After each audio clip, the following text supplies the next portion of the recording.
سلام رفقا، خوش اومدید به فیلم پاپ. توی این ویدیو میخوام 10 تا از بهترین فیلم و سریال هایی که توی همین امسال یعنی 2024 اومدن و به ترتیب اولویت از شماره 10 تا شماره 1 که بهترینشونه بهتون معرفی کنم. شماره 10 ددپول اند وولورین. MCU سال خیلی خلوتی رو پشت سر گذاشت، اما بعد از مدت‌هایی که تعداد اثرهای خوبش کم و کمتر شده بودن، امسال با اکران ددپول اند وولورین چیزی رو به طرفدارا داد که مدت‌ها بود منتظرش بودن. این فیلم برای اولین بار تو MCU و بعد از اتفاقات فاکس مردان ایکس رو وارد دنیای سینمایی مارول میکنه. You were an X-Man. Fuck that, you were the X-Man.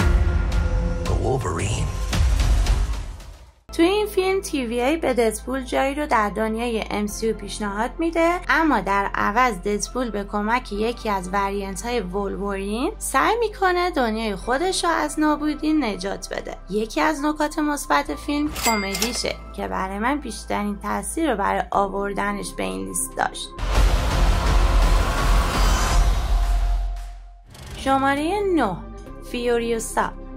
بعد از موفقیت‌های مدمکس فیوری رود در سال 2015 جورج میلر به یک فرمول برنده‌ای دست پیدا کرد که حالا بعد گذشت 9 سال با همون فرمول دست به ساخت یک پریکوئل زده که درسته نمیتونه از فیوری رود جلو بزنه، اما به مدمکس خیلی خوبی تبدیل شده. مدمکس فیوری رود داستان گذشته فیوریوسا رو روایت میکنه، زمانی که برای بقا و آزادی در برابر ظلم مبارزه میکنه. My childhood, my mother, I want them back.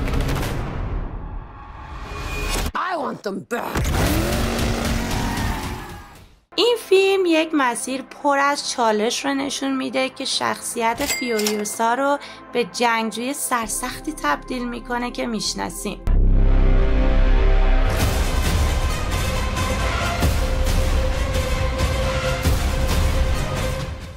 شماره 8 نوسفراتو.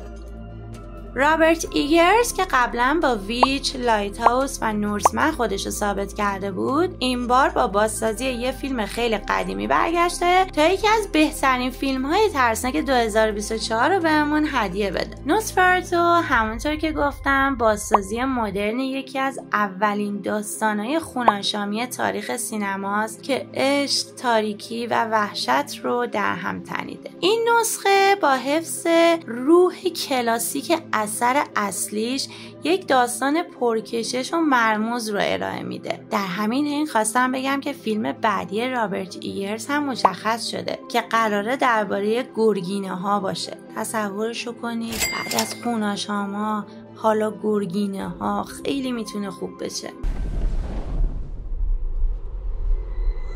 I'm ready.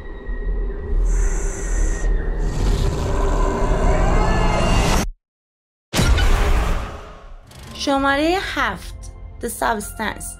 یک داستان در ژانر وحشت جسمی رو روایت میکنه که به تأثیرات یک داروی ناشناخته روی یک زندگی فرد مشهور میپردازه. این دارو یه نسخه جدید و متفاوت از اون خلق میکنه که حضورش زندگی رو پیچیده تر میکنه. این فیلم با یه فضای مرموزی مفاهیم هویت و بقا رو به چالش میکشه. اگه از این ژانر یعنی وحشت جسمی خوشتون میاد، میتونید بعضی آثار دیوید کرننبرگ مثل Crimes of the Future رو هم تماشا کنید. سلام، تویی که داری این ویدیو رو میبینی، اگه تا اینجا رو دوست داشتی این ویدیو رو لایک کن. شماره 6 The Wild Robot. اولین انیمیشن لیستمون، محصول دریم ورکس، داستان یه ربات به اسم راز رو روایت میکنه که بعد از یک سانحه توی جزیره دورافتاده فعال میشه. اون با پیدا کردن یه تخم قاز و مراقبت از جوجهش به اسم برایت بیل کم کم با حیوانای جزیره ارتباط برقرار میکنه و مفهوم دوستی و خانواده رو یاد میگیره. I will protect him. Find that inside you. You should work on that. دریم ورکس بعد ناامیدی که سر پانده کنگفوکار 4 برامون به جا گذاشت با این اثر خودشو برای امسال به رستگاری رسون. I am a wild robot.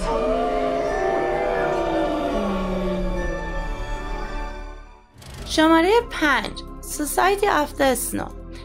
این فیلم بر اساس یه داستان واقعیه. بر اساس حادثه واقعی سقوط هواپیما توی سال 1972. توی این سانحه که هواپیمای حامل تیم راگبی توی منطقه دور افتاده از رشته کوه آند سقوط کرد، از 45 سرنشین 29 نفر از این سقوط جان سالم به در بردن و به مدت 72 روز توی شرایط سخت برف و سرما گرفتار شدن. برای زنده موندن اونا مجبور شدن تصمیمات دشواری رو بگیرن. Si no comemos nos vamos a morir. ¿Comer qué? Society of the Snow تونست این تراژدی رو به بهترین شکل ممکن به تصویر بکشه.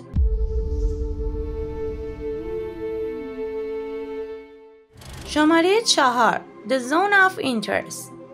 داستان رودولف هوس فرمانده اردوگاه آشویتس و همسرش رو روایت میکنه که توی یک خونه زیبا کنار این اردوگاه زندگی میکنن. در حالی که هوس مسئولیت کشتارهای دست جمعی رو به عهده داره، خانواده‌اش در آرامش نسبی به سر میبرن. فیلم اومده با تمرکز بر زندگی روزمره این خانواده، تضاد بین زندگی عادی اونا و جنایت‌های هولناک در حال وقوع رو به تصویر میکشه. این اثر یک اقتباس آزاد از یک رمان به همین نام نوشته مارتین امیس هم هست.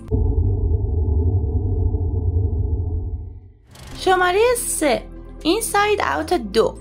در سال 2015 یه شاهکار جدید توسط پیکسار خلق شد که دل خیلی ها رو میبره. اینساید اوت 1 درباره احساسات میگفت، درباره اینکه چطور غم میتونه به اندازه شادی اهمیت داشته باشه. و حالا در ادامه داستان رایلی که حالا وارد دوران نوجوانی شده، این بار احساسات جدیدی رو تجربه میکنه، مثل احساس اضطراب و غرور که به جمع احساسات قبلیش اضافه میشن و همه چیز در مقر فرماندهی ذهن رایلی پیچیده تر از قبل میشن. Hello!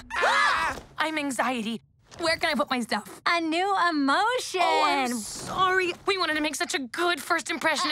What do you mean we?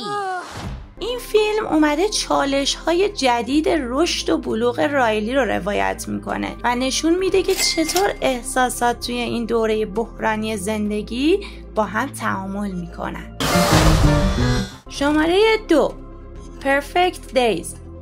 این فیلم به شکلی شاعرانه و آروم زیبایی‌های یک زندگی ساده رو به تصویر میکشه. داستان فیلم درباره هیرایاما، مرد میان سالیه که زندگیش توی نگاه اول شاید یک نواخت به نظر برسه، اما در حقیقت پر از لحظه‌های کوچیک و معناهای عمیقه. اون به کار نظافت توالت‌های عمومی مشغوله و روزهاشو با کارهای ساده اما معنادار پر میکنه، مثل گوش دادن به موسیقی کلاسیک، خوندن کتاب، ثبت عکسایی از طبیعت و مراقبت از گیاهای آپارتمانش. فیلم نشون میده که چطور زندگی میتونه در عین سادگی پر از لذت‌های کوچیک و رضایت درونی باشه. کارگردان با قاب‌بندی‌های دقیق، ریتم آروم و توجه به جزئیات روزمره به مخاطبش یادآوری میکنه که معنا در زندگی لزوماً توی اتفاقای بزرگ و هیجان انگیز نیست، بلکه در لحظه های آروم و ساده‌ای نهفته که اغلب نادیده گرفته میشن. 今度は今度、今は今。今は今。 داستان زندگی هیرایاما یه پیام تأمل برانگیز درباره ارزش قدردانی از لحظه های کوچیک و ساده رو ارائه میده.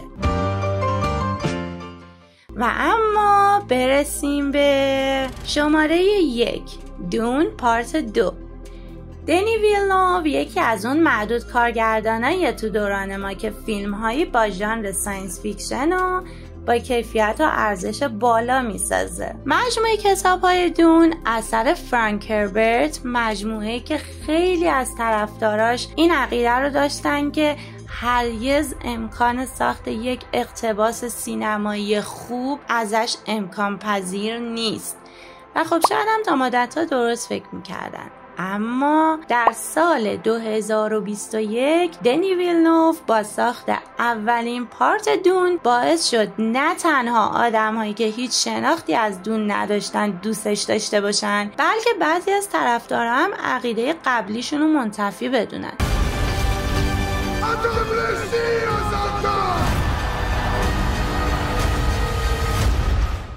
و اما حالا بعد گذشت 3 سال پارت دوم اومده و حتی پاشو فراتر هم گذاشته. با دیدن این اثر فقط و فقط یک چیز ذهنتون رو درگیر میکنه که چطور انسان میتونه چنین هنری رو خلق کنه.